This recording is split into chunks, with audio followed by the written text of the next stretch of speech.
In today's episode, we're going to talk about how to create inbound opportunities for yourself in any climate or season.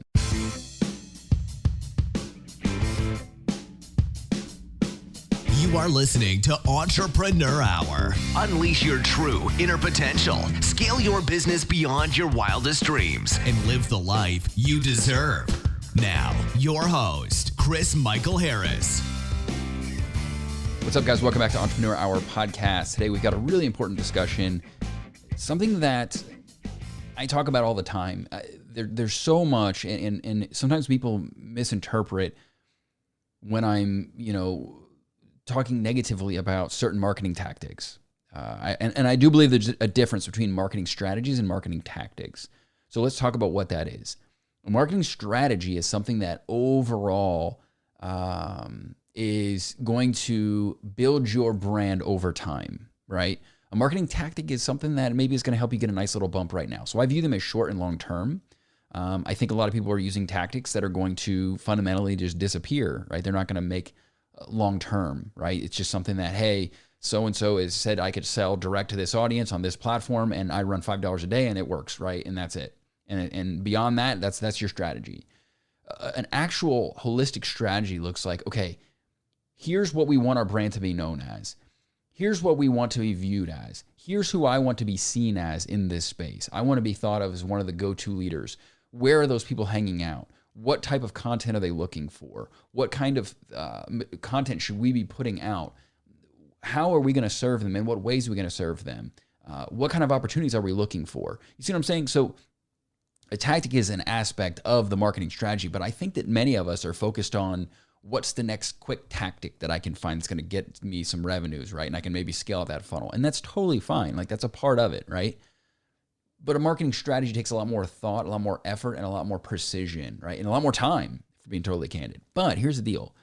If you can work on that strategy and you can really think about what that brand evolves into and what it ends up representing, what you can find is that I just got a request literally this morning as I'm recording this. I'm not even kidding you, to be on an HBO Max television show. And it was through our content, right? It's because I have been working for 5 years now to position myself as a thought leader, right? As an entrepreneur, right? Specifically to help small business owners. And so that's what it's about. And so I'm discovered very often with similar requests, right? That's the type of thing that you can create for yourself if you are consistently thinking about how I'm going to position my brand and what I'm doing to make sure that people view me in a particular light, view me in a particular way. Make sure that I'm known for something in particular, right? Whatever that ends up being is totally up to whatever you're going to discover for yourself. But here's the deal. Those opportunities could be anything, even in many times, and sometimes the biggest catalyst for growth for me personally have been things that I didn't anticipate, right? Opportunities that came up that wasn't part of my plan, but we had positioned ourselves so well that we were discoverable, right? And the work that we were doing was so quality that actually the opportunities that were presented to us were beyond what we were even thinking about, but ended up being extremely lucrative. So that's something I see all the time if you have the right marketing strategy in place and if you're really thinking about your positioning. So that's what we're going to talk about today. If you're interested in that, hang around, because that's all we're going to talk about with my new friend, guest today, Jeff Gothelf. Before you guys check out this episode, though, make sure to follow me on all social media platforms at HeyCMH. That's at HeyCMH. And also, if you guys are interested and you should be reading and you're not reading right now, you definitely want to check out my 7-day reading challenge. Reading has been a pivotal habit for me. It has changed me as an entrepreneur and as a person in every single way possible. I would not be the entrepreneur that I am today without that habit. So I'd highly recommend you get on that if you're not doing it already. And I'm going to teach you my unique mechanism, how you can do it in just 7 to 10 minutes a day. Simple, easy, even for the busiest of entrepreneurs. It is my breakdown on how you can read any business book in just 7 to 10 minutes per day over the course of 1 month. Go to readwithcmh.com. That's readwithcmh.com to join my 7-day reading challenge. All right, guys, I will see you on the flip side.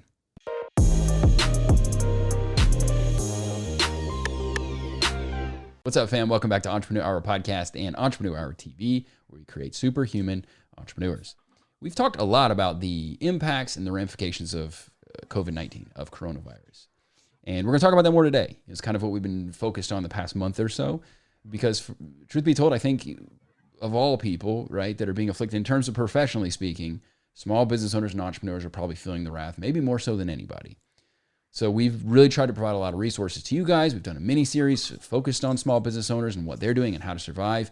We've got a guest today. We're going to a little bit of a different angle on this thing. We're going to talk about employment, how to make yourself hireable, how to look appealing. Because the fact of the matter is right now, you may need to find alternative means of income, or you may need to have something to have as a side thing, right? So you can keep building your business. Maybe you're trying to accommodate for some revenue losses, whatever. So we're going to talk about that. I always talk about how I think there's two ways to grow a business, and we're going to talk to our guest today about that, hopefully a little bit. But you have a full-time job, build your business on the side. You work on your business full-time, have a job on the side, right? I think there's a period that you need to have both to be able to provide for yourself while you're building your business. So we're going to talk about all that and more today with my friend and new guest, Jeff Gothelf.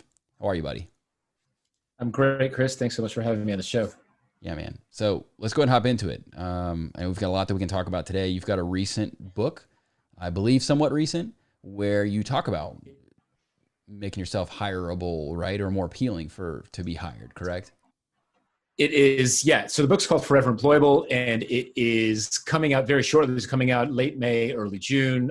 Super excited. In fact, I have the first draft copy of it right here. Not for resale, but it actually exists, which is pretty exciting. That is cool. To see it. Yeah, it feels good. And look, the book is interesting because it's called Forever Employable because it's focused on how to build a platform around yourself so that you can then establish yourself as a recognized expert and a thought leader in whatever field works for you, and ensure that whatever type of business you're seeking ultimately comes to find you instead of you having to go and chase it down. That's the whole point. The whole purpose is that no matter what gets thrown at you, whether it is a change in the market, a change in the economy, a pandemic, whatever it is, right? The level of panic that people would normally feel with such a drastic change doesn't affect you as much because you've created multiple channels for acquiring new leads, new businesses, new types of work. So is it more so, I might have been misreading as far as what the book entailed just based on the title alone. Is it more so about that, making sure that you're solidifying your business to have those revenue streams, or is it anything to do at all with potentially having to seek out other means of employment while you're building your business? So it's about ensuring that you've always got opportunities, Got it. and Okay. options, no matter what. Regardless of what it is. Yes. Okay. Understood. Makes sense. So kind of what led you to that work? I know you've dabbled in a couple different spaces. I'm looking at your Lean UX. I think it was one of your previous books. So you've dabbled in, I don't want to say a lot of different things, but what kind of led you to ultimately the work that you're doing now with this? So this is basically my story. The really interesting thing about this book, this is my fourth book. And the story in this book starts with me on the day that I turned 35, because that's the day that I decided that I was not going to look for work anymore. And really, it's interesting because it's kind of like the birth of me as an entrepreneur at age 35. So it took a long time for me to get there. I didn't actually believe that I was an entrepreneur. I just thought I was going to follow the kind of the fairly standard track of, this job and the next job and a little bit more money and a little bit better job title, a little bit more responsibility. But at age 35, I made the decision that I was no longer going to chase that particular path. And I was going to take on this entrepreneurial path of building a business around myself and my expertise. And so that's the story that's in the book. That's the backbone of the book. And then it's filled with a lot of practical advice and tips and tricks of what I tried, what worked for me, what didn't work for me, and what I learned from that. And it really focuses around leveraging your expertise to establish yourself publicly and broadly in your domain, and then attracting the kind of work opportunities, businesses, whatever it is that you're looking for, that will ensure that no matter what happens, you stay forever employable. Yeah. Well, speaking of no matter what happens, that's kind of what we want to talk about here today. Effectively, let's assume that someone has some kind of skill. When you talk about building around yourself, right? So does that innately mean like, okay, I have to pick a skill. Let's say it's development work, right? Let's say I'm some kind of a back-end developer or even front-end. It doesn't matter, right? I have some kind of dev skill. And so I'm pursuing this as a freelancer, but I have malleability and flexibility to also have myself open for hire to potentially take on positions at a company while I'm also doing freelance to kind of provide that whatever I need to be. Call yourself a chameleon, if you will. Is that kind of the essence or the premise of things, or am I oversimplifying it? So the premise is really taking your expertise and saying, okay, great. Where is the slice of this expertise? So let's say you're a developer, which is a great example, right? You're a developer, you've got multiple skill sets, right? You can write code, maybe you can lead a team, maybe you can design the architecture for a product, whatever it is, right? What is the slice, maybe you have domain expertise, right? What is the slice of your expertise that you want to put down as the basis for your foundation as a recognized expert? And then how do you want to get that expertise out into the world, right? How are you going to share that expertise? Are you going to write blog posts? Are you going to make videos? Are you going to make instructional videos? You're going to give talks at conferences, or write a book, or start a podcast, or whatever it is, right? How are you going to start to establish yourself as a thought leader based on your experience and your expertise, so that you either attract a bunch of freelance opportunities, or your next full-time opportunity, or entrepreneurial ventures that might come your way, because people say, well, I need a guy who can do that. And I know there's a guy who can do that because I listen to his podcast every week. I think that's something people really I don't know if they don't understand it, Jeff, but I don't think that they have maybe seen the power of that. I've told my story many times where we started doing business in one capacity in my first business, and we were just putting out content, like you said, putting out blogs. Got a request that I thought was a joke. I didn't even think it was. I thought it was spam, and it turns out it was in the same industry, just a different capacity. It was more on the commercial side versus the residential side of our services, and it was a lot higher paying opportunity too, which is why I thought it was a spoof. So. Yep. Is that kind of, I always say this, man, I think that if value-driven content already isn't the number one or the best way to market, it's definitely becoming that way. So talk about then, I think a lot of people have this infatuation, and I always throw stones at some of these social media platforms like Instagram or Twitter, because the life cycle of one of those posts is just so short, right? I equate it to the Energizer bunny that goes up the street and runs out of battery, right? Not the one that just keeps going and selling and selling and selling. And I say, blogs, as though that's a really gross word, lives forever and creates inbound opportunities. So as you see it then, what platforms do you recommend that people choose? Is it contingent on a case by case? Or is it, hey, these platforms fundamentally involve search and you want to be on search platforms? How do you choose which ones that you're going to convey your message to the world from, or that are best suited for your audience in particular? So what you said there is the last thing you said there is exactly how I choose the platform. So go fishing where the fish are, right? Where is your audience, right? And so I don't, generally speaking, I'm platform agnostic in the sense of wherever your audience is where you should be publishing and broadcasting, right? Now, there are different levels of investment for each one of those platforms, right? So tweets are ephemeral, and the pace of which they kind of expire is very fast. However, the level of effort that you have to put into a tweet is relatively low, which means that you can fire off a lot of them, right?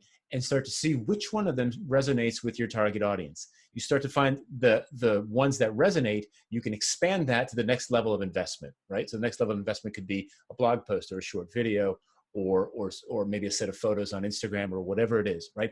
But the goal is to use the platforms to build an audience, and then to generate the kind of evidence that you need to then justify further investment in a particular content direction or a topic or a channel, for example, right? So maybe you're not resonating on Instagram, but you start making YouTube videos and that goes through the roof, right? But again, it's working your way up to that, not going out and dropping 10 grand on a garage YouTube studio so you can start making videos that no one's going to watch.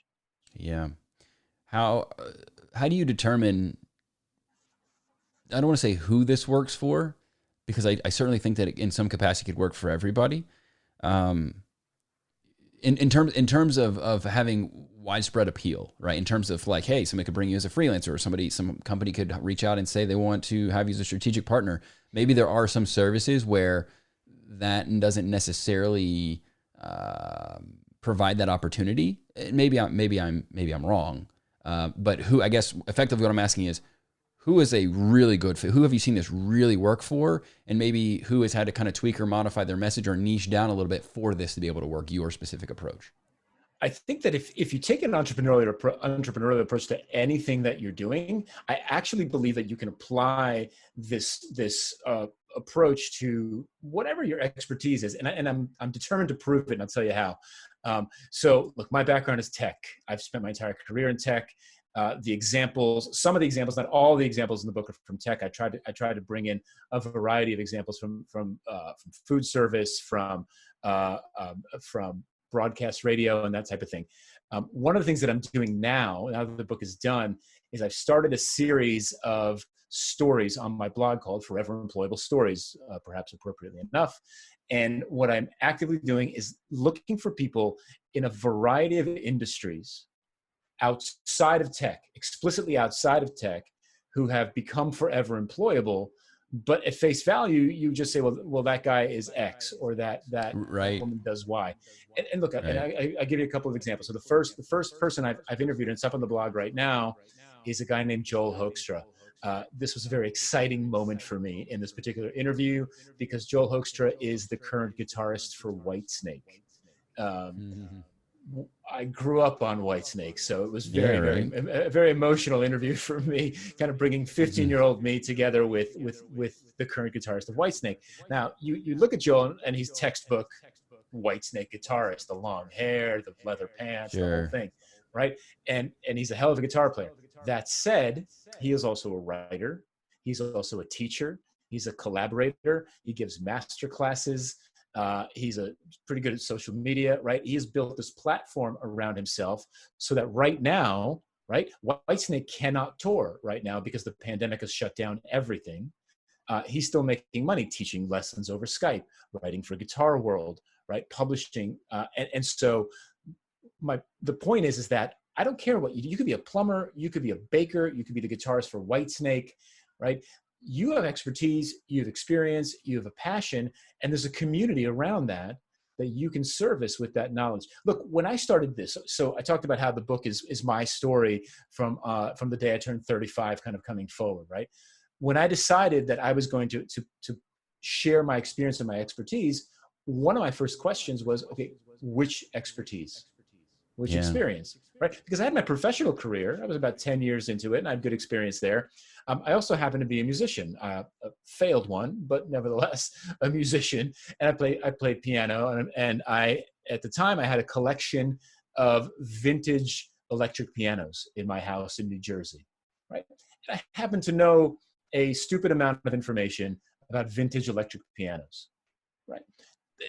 And look, there's an audience for that, and there's a target market for that, and there's a stupid amount of information about that can be shared. That said, is that a big enough audience? Is that a big enough opportunity? And can I stand out in that highly nerdy, highly niche area, right, sector? And I decided that wasn't big enough of an opportunity for me, right? I needed more, so I just kind of stuck with tech and expanded that. But the thing to take away here is that people are multifaceted, right? Like your job might define you, although it shouldn't, but you do more than your job. And I would consider all of those areas of expertise as opportunities for you to start to build this platform around yourself. Let's assume, in theory, I completely agree with you, and I'm sure it's absolutely effective, and I'm not denying. Like my point here is only to make sure that we're being abundantly clear, not to dispute what you said, because I do agree with it. Something that you see a lot, maybe specifically more so with the entrepreneurial type people, the idea people, where every day they're flip-flopping around with, oh, what about this, or what about this, what about this? The maybe what I could see them potentially doing, and hopefully you can help them address this and be specific on maybe kind of what you just said, is kind of weeding through all of the opportunities to figure out, like, what are the key opportunities. And here's why I say that. We have a pandemic we're in the middle of. People maybe need to find other ways to facilitate furthering their revenue streams, right? I think people, what they might find themselves doing is just kind of throwing stuff at the wall to see what sticks, and maybe losing sight of even doing anything effectively well. Do you agree with that? Do you disagree with that? How do they determine what's that point of, maybe call it singularity, where it aligns with, hey, this is what I do with my business. This is what aligns with what I'm trying to do to make money outside of my business maybe. Do they have to be mutually exclusive? How do you determine what those key opportunities are? How did you determine that the music path wasn't a big enough market? How can they do the same for themselves? Yeah. So look, I don't think spray and pray is a good strategy, right? Just generally speaking, like, yeah, let me try this. Let me try this. Oh, I like baseball. Let me try baseball, right? That type of thing. I think much more so is to take a look exactly what you said, right? What do I know? What's my business? What's my passion? Where are the intersections of those, and where are the trends headed, right? So basically, if there's three facets to, or kind of a Venn diagram with three circles, right? It's your experience, expertise, and passions in one circle. The second circle is going to be trends, cultural trends, technological trends, consumer trends, geopolitical, right? Healthcare trends, those types of things. And the third, I think, is target market and audience size, right? So how big is it, right? And the nexus of those three circles is going to yield a couple of different things for you. Maybe not just one, maybe two or three different ones. That's great. Now we've got a bit more focus, right? It's not spray and pray. It's 2 to 3 ideas that we think we might go for. The next step then is to figure out, okay, which one of these stands the greatest chance of success? And this is where I take the 20 years of work that I've done building digital products and services and apply that same philosophy to determining how to improve myself and my career, right? It's basically treating yourself as a product or a service, a digital product or service. And what we're trying to do is de-risk those ideas that are at the nexus of that Venn diagram. And the way that we do that is by running experiments, right? Lightweight experiments to then see what sticks, right? And that's when we send the tweets, the 500-word blog post, the 3-minute video on LinkedIn, the YouTube short, whatever it is, right? The guest blog or the guest podcast appearance over here, to see how well the story's resonating and what kind of response you're getting to that story. And wherever you start to see more spark, that's where you start to double down, right? That's where you start to invest more based on evidence. And how do you measure that spark, if you will? Yeah, so you measure it, and this it's a really great question, because this is the key thing. Launching the content, shipping the content, whether it's written, recorded, video, whatever it is not the measure of success. The measure of success is the change in behavior of the people who are listening or consuming your content, right? How are they behaving differently? Are they asking for more? Are they sharing it? Are they liking it? Are they regularly coming back? Are they willing to pay you for it? Are they telling their friends about it, right? Are they talking about it in other forums where you're not? Those are the kind of indications that tell you that you're actually getting traction with your target audience. You're changing their behavior. We call those outcomes, and that's the key measure of success for this. Do you have a certain time frame that you... So I think everyone kind of inherently just understands that whatever platform or whatever that you're utilizing, you could have even a pretty decent sized following. And sometimes the first few times you tweet about something, maybe it's the way you framed it. It wasn't the content itself per se. It was just the way that it was presented, or maybe it was the asset that you used with it, right? Whatever visual you used alongside that. Maybe it was the actual headline of it, the copy that was written, whatever, right? How do you know when, hey, you know what? I really thought I had something here, and I've dug down in this thing, and we've really pushed this out a lot. Thought we had some traction, but we've given this thing X amount of time, and we're just not really seeing it. Is there a point in time where you say, I think I might have something, but maybe I don't? How do you judge how long you need to invest or to wait to really see if you do have some kind of traction with that path? Yeah. So the short answer to your question is yes, there is a point where you have to let the idea go. The longer answer to your question is I don't know when that point is, and it's a really difficult one. It is. Yeah, it's a really difficult one because you love your ideas, and I love my ideas, and everyone's going to love their ideas and think they're brilliant, right? And it's like, oh, right, like you said, I didn't attach the right image to that one. That headline sucked. Oh, I was having a bad day. The writing kind of sucked, right? That's not okay. Fine. Try it a different way. Try it a third way. Try it a fourth way. Try it a fifth way. Right? At some point, the level of investment here is not going to return anything at that point. Yeah. When is that? I don't know, right? I mean, look, people will always point out to entrepreneurs like James Dyson, right? James Dyson always likes to talk about the vacuum cleaner guy. He's done much more than vacuum cleaners, right? But he said, look, he built 5,000 prototypes before he found the one that became the engine for all the Dyson vacuum cleaners and fans and hand dryers and all the other things that he's built. Should he have given up after the 3,741st prototype? Right? Like, I would have, right? I don't know that I would have gone to 5,000 prototypes, right? And so it's a question. There is a question of perseverance here, but there's got to be enough variety in your approach to warrant the next test. And at some point, you got to let it go, right? I think you have to let it go and move on to the next thing. But it's extremely difficult, and this is something that I've been doing for years. It's something that I've been doing with digital products and services. It's something that I've been doing with my own ideas. And the feedback when it's negative, I'm like, they just didn't get me, like they didn't understand what I was trying to say. And so I try again, but at some point you really do have to move on, and it hurts. It sucks. It sucks to let your babies go, but it is what it is. Do you think that strategy changes at all? So there was something I listened to, I think it was from Ryan Levesque. He was talking about, there's different types of entrepreneurs, right? He kind of put them all in buckets. He said they were opportunity entrepreneurs, they were passion or cause or mission-based entrepreneurs. I think I said passion already. So passion, cause or mission, opportunity. It basically was kind of, are you the type of entrepreneur that just gets excited about an opportunity? Are you the type of entrepreneur that this is your mission, this is your cause in life that you feel compelled to pursue? Is this just something that's a big passion of yours that you just love doing, you would do for free, right? So do you think that changes contingent upon, because I would say I would put myself in the opportunity bucket, right? Like, I've been in businesses that I didn't particularly necessarily like love what I was doing, or it wasn't some mission that I wanted to achieve in life or like being known for, have a legacy that was hung on, right? But it was an opportunity in the space, and that excites me.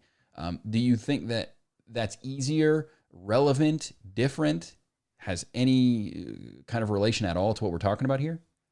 Listen, I think that if you're passionate about the subject matter, it shows.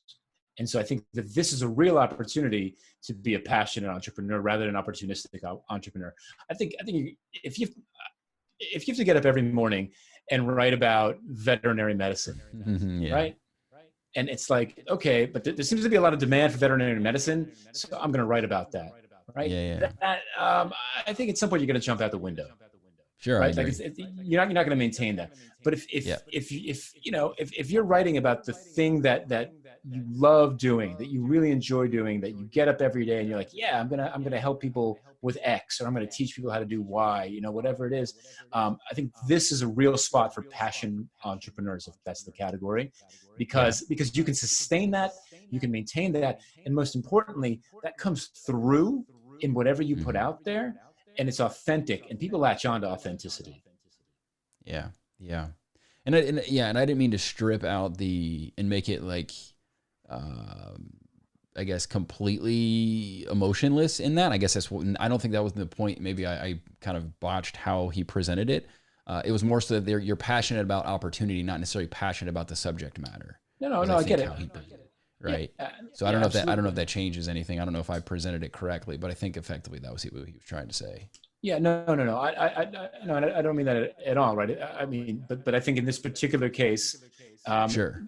If you can find yourself at the nexus of opportunity and your passion takes advantage of that opportunity or solves a problem within that opportunity, that's a win-win-win. In fact, that's what happened to me with Lean UX. The first book that I wrote was exactly that. I was a design manager. I was a digital designer, a web designer, trying to deal with the transition of software development teams into agile software development. And no one knew how to do design in that world. So there was an opportunity. It was software design and development, which is something that I loved. And my team and I happened to figure out how to solve that, right? So I was at the nexus of a problem, an opportunity, and my passion that helped me sustain that for the last decade or so. That's awesome. As part of that conversation. I would say in most situations, the stars will align if you really immerse yourself enough in the industry where you'll find opportunity and passion, right? I would say in most cases.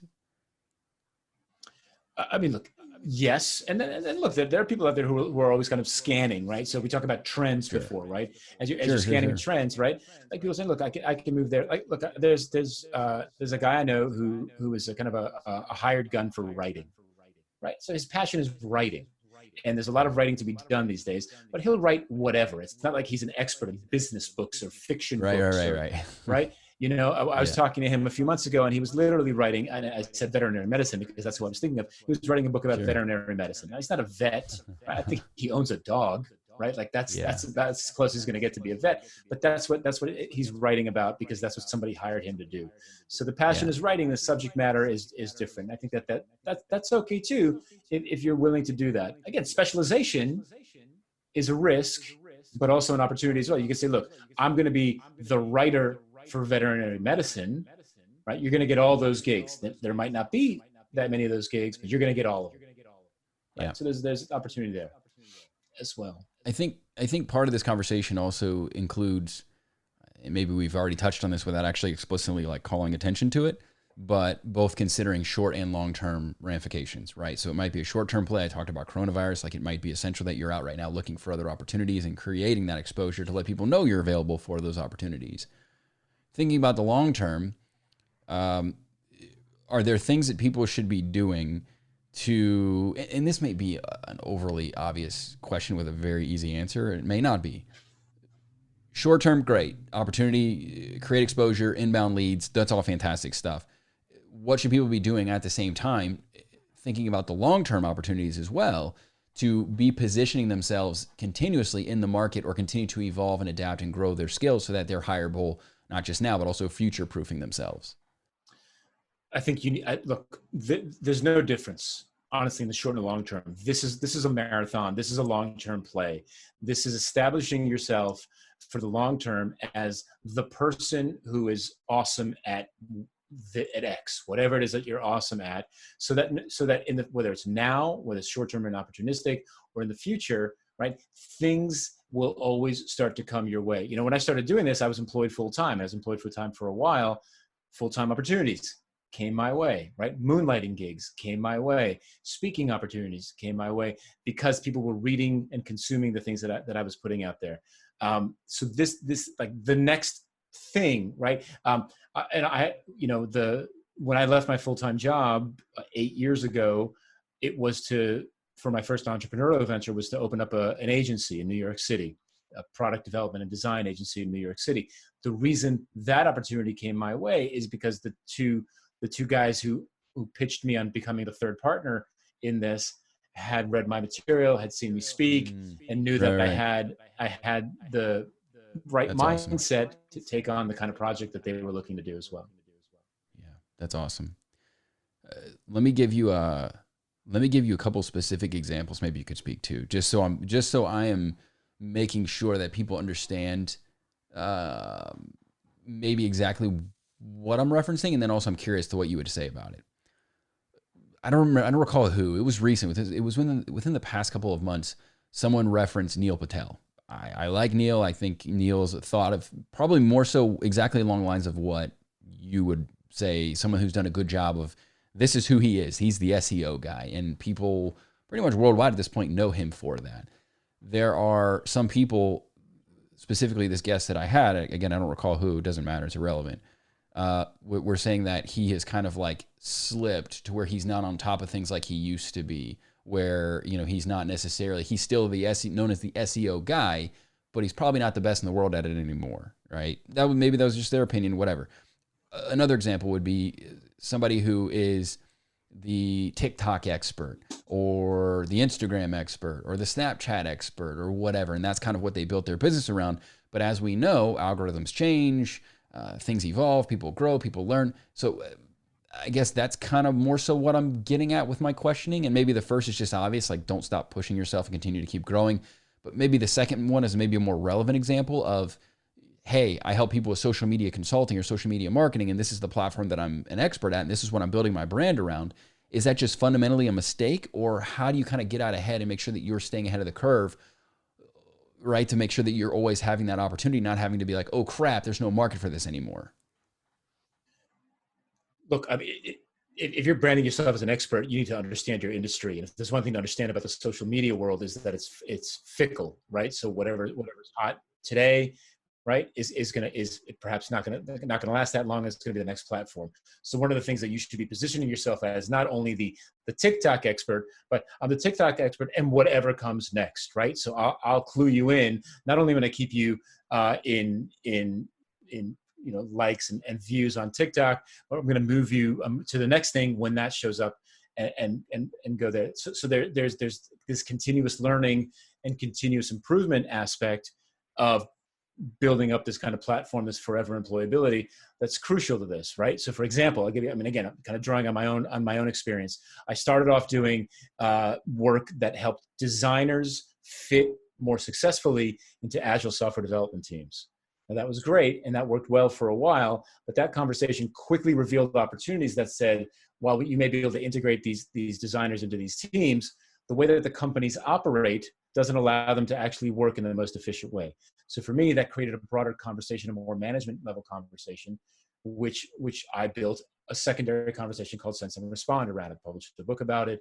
I do a lot of teaching and coaching around that as well, right? So I think there's always the next thing. Like the next thing that I'm looking at when it comes to kind of the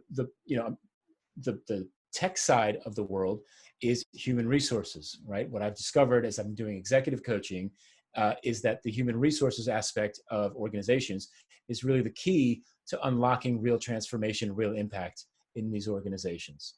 Right? I don't have any expertise in human resources. I don't have any human resources credentials, but I've been working my way up. I've been learning. I've been listening. I've been starting to kind of participate in the discussions and the conversations there, to the point now where I'm being invited into those conversations.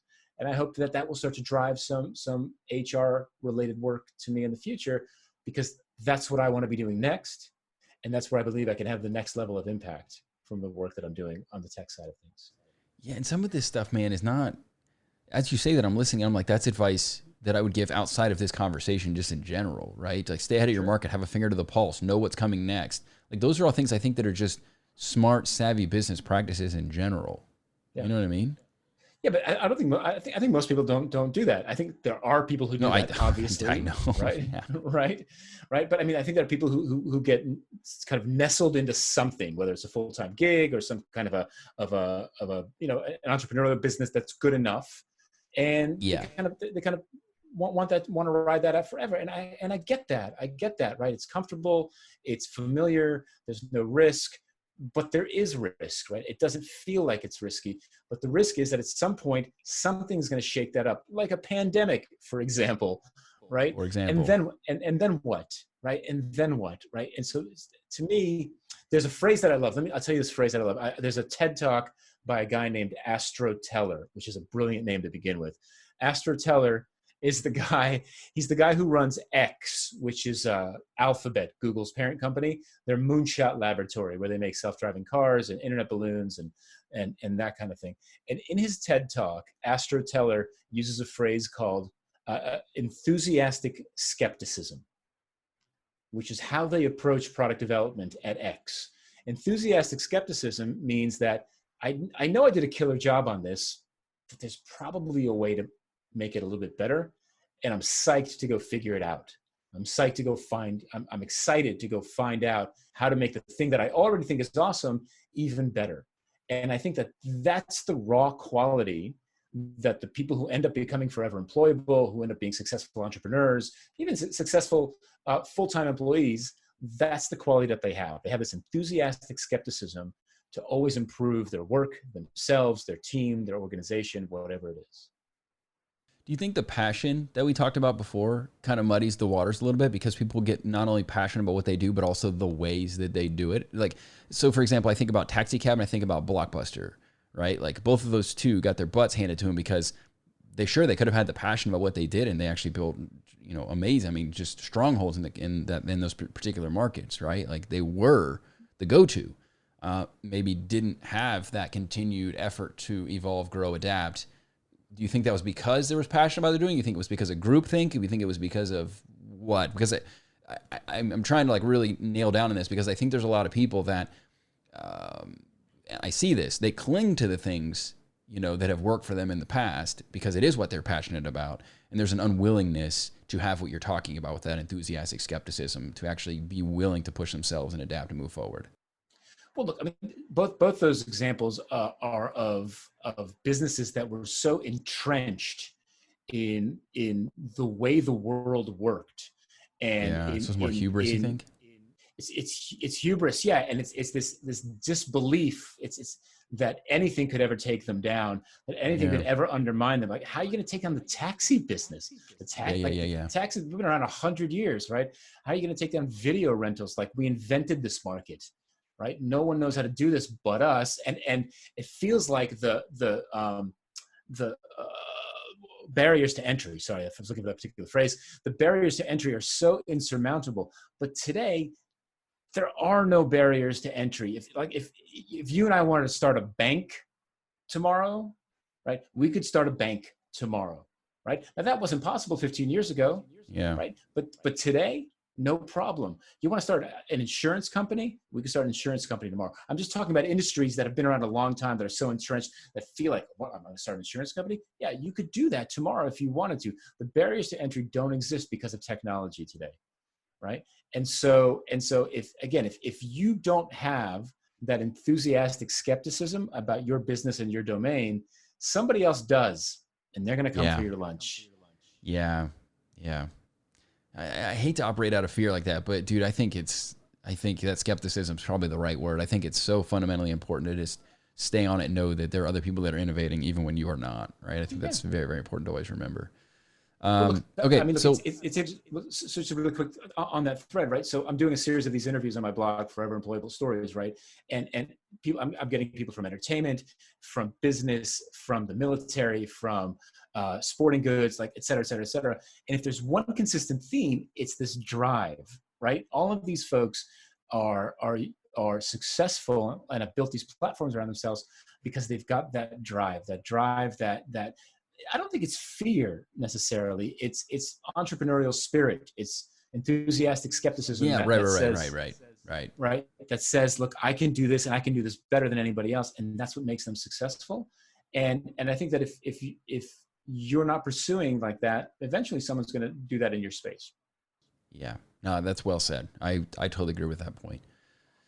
All right, so let's talk about people that maybe they're for the first time recognizing. I've had several conversations with both clients and students alike, and members of our audience, that are recognizing now, maybe they've known for some time that they needed to take their business in a different direction, or maybe they need to take their career in a different direction. Maybe they're having their a moment of awakening like you had when you were 35 and realizing like, hey, you know, it's time for me to pursue this thing or what have you. Obviously right now it's not an ideal climate. What are some steps that you would recommend for them to make themselves forever employable in any climate, even considering the one that we're in right now? So it's really interesting. And there's a lot of stories about what businesses are trying to do to survive in this new reality that we're facing right now. And who knows how long it'll last and what it'll look like when it's over, if it's ever over. Right. And so this is, so I think we come back to basics, and it sounds so cliche to say that, but really coming back to basics, right? What's the core value that you deliver? Okay. I think that's the first thing you've got to ask yourself. What is the core value? And really looking beyond even the service or the product that you ship, but what's the value that you deliver, right? I make people more successful. I help people spend more time with their families. I enable people I help people reduce the risk of infection by delivering goods to them, right? That type of thing, right? And then it's looking at that core value and saying, okay, the delivery channels that I've had up until this point are now gone or completely different, right? How can I take my core value and reinvent it in a new delivery channel, right? So for example, right? Let's make it concrete. And this isn't working out 100% for everybody, but some folks are really doing well. Travel companies, right? People aren't traveling. They're not taking tours. They're not being tourists, right? Well, guess what? You can still take a pasta making lesson via Zoom or Skype with a chef from Italy, via some of these tour companies, right? So, but the core value that we deliver is the experience of being in Italy. Now, yeah, you can't walk around the piazzas and you can't visit Rome at the moment, but what I can do is I can take you on a culinary tour and teach you how to make some of this food so you have some of that experience. So I'm delivering that value to you through a new channel. Now, what can I charge from that? Will people buy it? How much will they pay? How successful will that be? Great questions. Go figure it out. Go experiment and figure that out. But the point is, boil it down to the core value and then explore new delivery channels for that work. I think that's the key to surviving this. I've said too, man, some of these things that I've seen people are doing where they're really innovating, I think what's going to end up happening is even at the end of this thing, again, like you said, assuming there isn't an end, and I think there will be, and I think it's going to be hopefully sooner rather than later, I think people are going to look back and wonder why they weren't doing it to begin with. And I think it's going to be something they also continue to offer as far as their core value proposition too, not just necessarily like a short-term offering that they have, but also something that they're going to incorporate long-term as well. I think we're a bit outdated in some of our modalities. I think we're really reliant on the world we used to live in, not the world we currently live in now. And I think this is making us recognize the availabilities that were there that we maybe neglected or didn't realize existed already. The pandemic is a time machine. We jumped into the future. I'm saying a minimum of 5 years, potentially a decade, right? Yeah, I would agree. We've abandoned the assumptions of old overnight, assumptions that would take us, what I believe, literally a decade to get rid of. I'll give you an example. So I have a big client in the telecom industry. They have a massive call center to service their customers. Overnight, none of those folks could go to the call center. And so they had to start servicing people from home. Right? All of a sudden, that physical space that they occupied day in and day out, that imagine how long it would have taken them to sunset the concept of a physical call center, right? They got rid of it overnight. Overnight, gone. Right? All of a sudden, completely reinventing. I don't think they're ever going to go back to a physical call center. Why would they? Why would they? Right. It makes so much more sense. Right. And so we jumped into the future a decade here, at least. And so, and so why weren't we doing this all along? Because it was inconceivable. It was too big of a leap. The time and the cost would be too much. And all of a sudden we don't have a choice. So we're doing it. And you know what? It hurt, but it wasn't crushing, and we're surviving and we're learning and we're going to thrive out of this ultimately. And I think that's the thing to really look at is what are these assumptions that we've been living with that we don't need anymore? And I think we're being pushed to figure that out now. I think that's the big overall message that I've been trying to send to people is like, look, here's the deal, adapt, evolve, and you will thrive out of this, right? Because you're going to find those new opportunities that other people aren't willing to find because they're looking at the doom and gloom and they're saying, I'm done. They're going to throw in the towel. Which means even more opportunity in the market because now you have less players, less saturation, likely, right? I saw something, and I hate to see this, but something like 40% of small businesses are probably going to go out of business over the next 6 months. Wow. That's a travesty, right? It certainly is. But it also means that the people that do survive, they're going to have to provide and expand their bandwidth tremendously to be able to then seize the opportunities and incorporate the demand in the market that has been left open by these folks that are no longer around. Yeah, it's fascinating. There's a guy I met here at the dog park. So I walk my dog, he walks the dog at the same time, and we hang out. Turns out he owns a series of coffee shops and tea shops here in town, and brick and mortar. And he also roasts and he does wholesale. And I said, how's it going? He's like, look, the retail locations are shut. I'm not doing any business there because my online business is booming. It's killing it ridiculously. He said, look, I've had to reduce my staff, but it completely retool my business from brick and mortar to online sales. And I'm not getting any sleep. Right.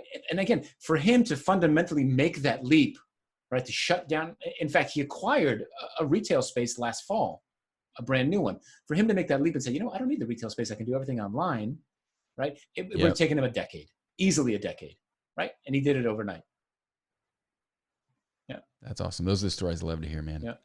All right, cool. So if people want to learn more about all of your books, but specifically the most recent one, The Hireable, what was it, the title of it good again? Forever Hireable? Forever Employable.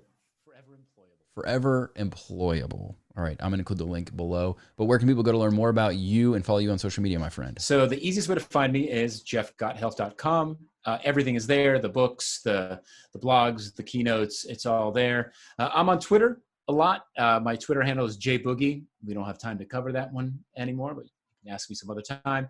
And then feel free to connect with me on LinkedIn. I'd be happy to connect with you there as well. But jeffgothelf.com is a great place to start. Awesome, Jeff. It was great talking to you, man. I enjoyed it. Thank you, Chris. It's been fun.